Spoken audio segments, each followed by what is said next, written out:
Professor Jagdeep, मैं आपसे शुरुआत कर रही हूं। मैंने सवाल पूछा कि सुप्रीम कोर्ट के इस फैसले के बाद राजनीति के जो बेईमान हैं उन पर नकेल कस पाएंगे या फिर ये बीमारी और कहीं गहरी है और कहीं दूर तक जाती?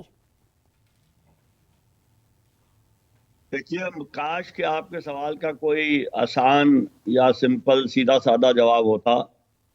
कानून जो सुप्रीम कोर्ट ने अपना 1998 का फैसला बदला है वो बहुत अच्छी बात है, जिसमें ये कहा गया है कि संसद या विधायिका में अगर कोई सदस्य रिश्वत लेकर या कोई और चीज ऐसी करके सवाल पूछता है या वोट करता है तो वो उसमें जो संसद सदस्य या विधायक होने के एग्जेम्पशन है संविधान में वो नहीं काम करेंगे, उनके ऊपर सामान्य कानून भी लागू होगा।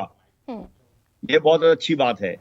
इसमें जो पेचीदा बात है वो ये है कि ये साबित कैसे किया जाएगा कि उन्होंने पैसा लेके वोट दिया है या पैसा लेके सवाल पूछा है।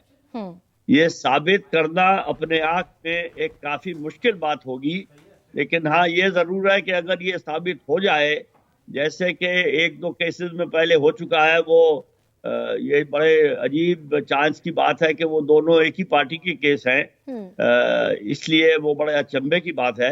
लेकिन ये बात संसद में और विधायिका में कितना ये होता है वो भी एक सवाल है, लेकिन ये संसद और विधायिका के बाहर भी बहुत होता है। जैसा आपने कहा कि जो आजकल विधायक दलों में हो रहा है कि जब विधानसभा के चुनाव होते हैं तो हमारे जो विधायक होते हैं वो हर पार्टी उनको बस में बिठा के कहीं ना कहीं ले जाने की कोशिश करती है और फिर वो रहता है कि भाई जीते चुनाव में कोई भी सरकार तो किसकी ही बनेगी, और हर दल अपने विधायकों को या तो समझिए चूजों की तरह रखता है या समझिए जंगली जानवरों की तरह रखता है कि उनको बंद करके बसों में और रिजॉर्ट में ले जाते हैं और वो भी वहां खुश रहते हैं। उनको ये महसूस नहीं होता कि उनकी कोई सेल्फ रिस्पेक्ट भी है।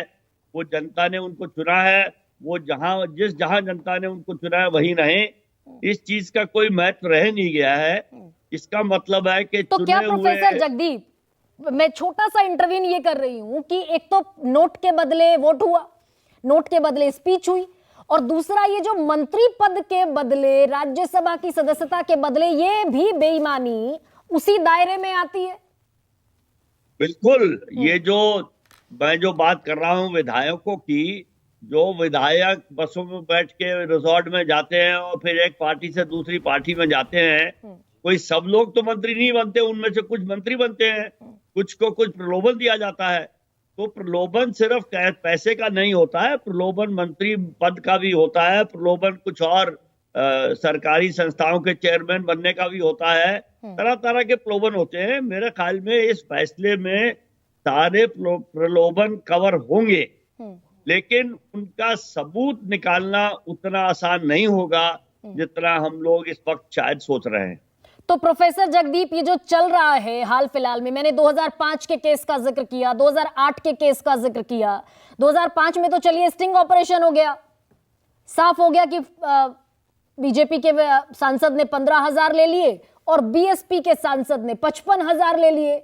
लेकिन ये जो खेल है कि भाई 20 विधायक तोड़ लिए, हॉर्स ट्रेडिंग जिसे कहा जाता है, 15 विधायक तोड़ लिए, और अब तो ये खेल और आगे बढ़कर 2-2, 3-3 विधायक का हो गया कि आज 3 चले गए, कल फिर और 2 चले गए। इस पर अंकुश लगाना संभव दिखता है आज की राजनीति में, और कहीं ना कोई लालच में तो जाता ही है। अभी लोकसभा चुनाव है सामने, तो सबको कोई ना कोई ऑफर तो है ही।